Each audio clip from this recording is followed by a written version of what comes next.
చోట్ల కనిపిస్తాయి. ఉదాహరణకు సూర అలీ ఇమ్రాన్ సూర నంబర్ 3 ఆయత్ నంబర్ 31, సూర అలీ ఇమ్రాన్ సూర నంబర్ 3 ఆయత్ నంబర్ 32, సూర అలీ ఇమ్రాన్ సూర నంబర్ 3 ఆయత్ నంబర్ 132, సూర నిసా సూర నంబర్ 4 ఆయత్ నంబర్ 49, సూర నిసా సూర నంబర్ 4 ఆయత్ నంబర్ 65, సూర నిసా సూర నంబర్ 4 ఆయత్ నంబర్ 80, సూర అన్ఫాల్ సూర నంబర్ 8 ఆయత్ నంబర్ 1, సూర అన్ఫాల్ సూర నంబర్ 8 ఆయత్ నంబర్ 20. ఇంకా వేరే చోట్ల కూడా అల్లాహ్ సుబ్హానహు వ తఆలా అల్లాహ్ను మరియు అల్లాహ్ యొక్క ప్రవక్తను అనుసరించండి అని మానవాళికి హితపలికినాడు. మద్యము, జూదము, విగ్రహారాధన మరియు పాచికలచే చెప్పబడే జోస్యముకు అల్లాహ్ సుబ్హానహు వ తఆలా దూరంగా ఉండమని చెప్పాడు. ఈ ప్రవచనాలు సూరే మాయిదా సూర నంబర్ 5 ఆయత్ నంబర్ 90లో మనకి కనబడతాయి. యా అయ్యుహల్లజీన ఆమను ఇన్నమల్ ఖమరు వల్ మైసరు వల్ అన్సాబు వల్ అజాము, మద్యము, సారాయి, జూదము, విగ్రహారాధన, పాచికలచే జోస్యము ఇవి సైతాను యొక్క చెడ్డ పనులు అని అల్లాహ్ సుబ్హానహు వ తఆలా ఇక్కడ చెప్పినాడు. వీరికి దూరంగా ఉండండి, మీరు సన్మార్గంలో ఉంటారు అని మనకు అల్లాహ్ సుబ్హానహు వ తఆలా ఇక్కడ ప్రవచనాలు పలికినాడు. సారాయి అనేది ఒక పెద్ద మహమ్మారి. ఎన్నో కుటుంబాలు ఈ సారాయికి బానిసలై ఎంతో అవస్థలు పడుతున్నారు. జూదము ఒక మహా వ్యసనము. ఈ జూదము అనే వ్యసనమునకు చాలా మంది పురుషులు మరియు యువకులు బానిసలై తమ సంసారాలను, తన ఆస్తిపాస్తులను కోల్పోతున్నారు. అల్లాహ్ సుబ్హానహు వ తఆలా ఎటువంటి పాపమున్న క్షమిస్తాను, కానీ షిర్కును నేను క్షమించను అని చెప్తున్నాడు. షిర్క్ అనగా అల్లాహ్కు సరి సమానం నిలబెట్టడం. ఎవరైతే షిర్క్ చేయరో మరియు అల్లాహ్ను విశ్వసిస్తారో అటువంటి వారిని అల్లాహ్ క్షమిస్తాను అని చెప్తున్నాడు. ఇంకా దావా చేయడం, మానవాళిని మహా ప్రవక్త ముహమ్మద్ సల్లల్లాహు అలైహి వసల్లం బోధించిన మార్గంలో అల్లాహ్ను విశ్వసించమని చెప్పడము కూడా అల్లాహ్ను ఆరాధ్యం చేయడమే, అల్లాహ్ను ఇబాదత్ చేయడమే. అల్లాహ్ సుబ్హానహు వ తఆలా దివ్య ఖురాన్లో అన్నిటికంటే శ్రేష్టమైన పని, అన్నిటికంటే శ్రేష్టమైన ఉద్యోగము అల్లాహ్ యొద్దకు పిలవడము అని చెప్తున్నాడు. ఇంజనీరింగ్ అన్నిటికంటే మంచి ఉద్యోగం కాదంటున్నాడు అల్లాహ్. ఒక్క డాక్టరీ మాత్రమే అన్నిటికంటే శ్రేష్టమైన పని అని అల్లాహ్ చెప్పట్లేదు. అల్లాహ్ సుబ్హానహు వ తఆలా ఏమంటున్నాడంటే సూరే ఫుసిలత్ సూర నంబర్ 41 ఆయత్ నంబర్ 33లో బిస్మిల్లాహిర్ రహమానిర్ రహీం వమన్ అహ్సను ఖౌలం మిమ్మన్ దా ఇలల్లాహి వ ఆమిల సాలిహన్ వ ఖాలా ఇన్ననీ మినల్ ముస్లిమీన్. అతని మాట కన్నా ఎవరి మాట శ్రేష్టమైనది? ఎవరైతే అల్లాహ్ యొద్దకు పిలిచి సత్కార్యాలు చేసి నేను ముస్లింని అని ప్రకటించేవారు. అల్లాహ్ సుబ్హానహు వ తఆలా ఇక్కడ అల్లాహ్ యొద్దకు పిలిచి మంచి పనులు చేసేవారిని అందరికన్నా శ్రేష్టమైన వారు వారే అని అల్లాహ్ సుబ్హానహు వ తఆలా స్వయంగా సాక్ష్యం పలుకుతున్నాడు. సూరే అలీ ఇమ్రాన్ సూర నంబర్ 3 ఆయత్ నంబర్ 104లో ఏమన్నాడంటే వల్తకుం మిన్కుం ఉమ్మతున్ యదఊన ఇలల్ ఖైరి యామరూన బిల్ మారూఫి వ తన్హౌన అనిల్ మున్కర్ వ ఉలైక హుముల్ ముఫ్లిహూన్. మీలో ఒక గ్రూప్ ఉండాలి, మీలో కొందరు అల్లాహ్ యొద్దకు పిలిచి జనులను సన్మార్గంలో పెట్టి చెడు నుండి వారించి మంచి చెయ్యమని ఆజ్ఞాపించాలి అని. ఇలాంటి వారే సాఫల్యం పొందుతారు అని అల్లాహ్ సుబ్హానహు వ తఆలా ఈ ఆయత్తులో సాక్ష్యం పలుకుతున్నాడు. ఇదే కాకుండా సూర అలీ ఇమ్రాన్ సూర నంబర్ 3 ఆయత్ నంబర్ 110లో అల్లాహ్ సుబ్హానహు వ తఆలా ఏమన్నాడంటే కుంతుం ఖైర ఉమ్మతిన్ ఉఖ్రజత్ లిన్నాస్.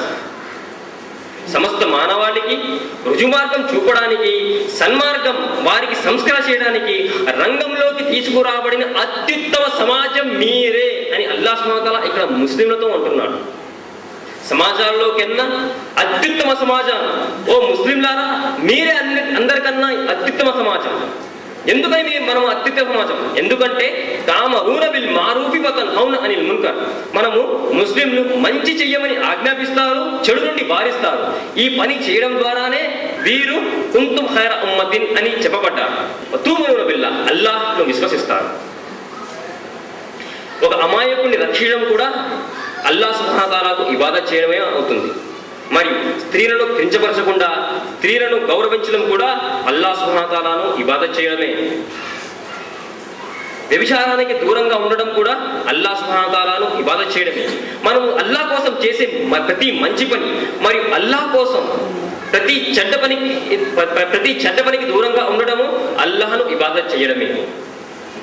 ఇది తౌహీద్ అల్ ఇబాదా. ఇప్పుడు చాలామంది ఏమంటారంటే, మేము ఒక్క దేవుణ్ణి విశ్వసిస్తాము, ఆ దేవుణ్ణి అల్లాహ్ అనే ఎందుకు పిలవాలి, ఏ పేరుతోనే పిలుచుకోవచ్చు కదా, ఏ పేరుతో పిలిచిన అయినా మనం ఆ అద్వితీయుడైన దేవుణ్ణే పిలుస్తాము, మేము ఒక్క దేవుణ్ణి ఆరాధిస్తాము అని అంటారు. ఇక్కడ నేను వారికి ఒక ఉదాహరణ ఇస్తాను. ఉదాహరణకు మనందరికీ తెలుసు, సృష్టిలో ఎవరికైనా తండ్రి ఒక్కడే ఉంటాడని. తండ్రి ఒక్కడే ఉంటాడు. అరే నేను తండ్రినే కదా పిలుస్తున్నాను, ఏ పేరైతే ఏమైంది, నేను చాలా నిశ్చల మనస్సుతో నేను ఏ పేరుతో అయినా పిలిచినా నా తండ్రినే పిలిచినట్టు అవుతుంది అని నేను దాన్ని ఎవరైనా కానీ పక్కింటి వారి పేరుతో కానీ ఎదురింటి వారి పేరుతో కానీ మన తండ్రిని పిలిస్తే అతను ఒప్పుకుంటాడా? ఎన్నడికి ఒప్పుకోడు. నాకు ఒక పేరుంది, ఆ పేరుతో మాత్రమే నువ్వు పిలవాలి, ఎవరి పడితే పేరుతో వారే పిలవకూడదు అని మన తల్లిదండ్రులు మనకు ఇవ్వగలుగుతారు. పైగా మనం అలాగా వేరే వారి పేరుతో మన తండ్రిని పిలిస్తే అది మన తల్లిపై ఒక అపవాదం అవుతున్నది. అలాగే అల్లాహ్ సుబ్హానహు వ తఆలా, ఈ సమస్త సృష్టిని సృష్టించిన అల్లాహ్ సుబ్హానహు వ తఆలా అతను కాకుండా వేరే పేరుతో మనం పిలిచినట్లుగా అతని దగ్గర అది ఎటువంటి సమ్ముఖము కాదు, దానిని అతను అంగీకరించాడు. ఈ ఉదాహరణ చాలు మనకి అల్లాహ్ సుబ్హానహు వ తఆలాను మనం తెలుసుకున్నట్టుకు మరియు ఆరాధన చేయడం. నేను నా ప్రసంగాన్ని సూర ఇఖ్లాస్ సూరా నంబర్ 112 ఆయత్తు నంబరు 1 మరియు 4 వరకు చదివి దాన్ని అనువాదం చేసి ముగిస్తాను. ఇందులో అల్లాహ్ సుబ్హానహు వ తఆలా యొక్క అస్తిత్వము, అల్లాహ్ సుబ్హానహు వ తఆలా ఎవరు, ఎలా ఉంటాడో చెప్పబడినది. బిస్మిల్లాహిర్ రహమానిర్ రహీం. ఖుల్ హు అల్లాహు అహద్.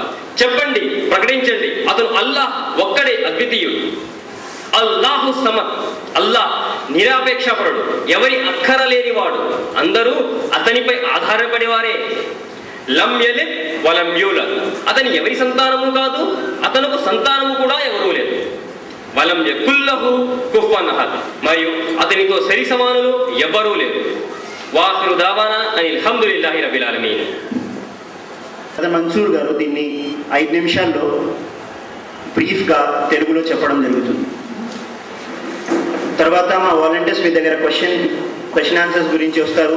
మీరు పేపర్ మీద మీ క్వశ్చన్స్ కానీ క్వైరీస్ కానీ సలహాలు కానీ పేపర్ మీద రాసి ఇవ్వచ్చు.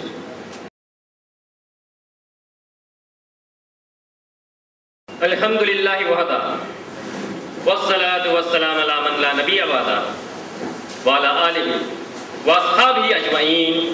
ఫఅఊజు బిల్లాహి మినష్ షైతానిర్ రజీం. బిస్మిల్లాహిర్ రహమానిర్ రహీం.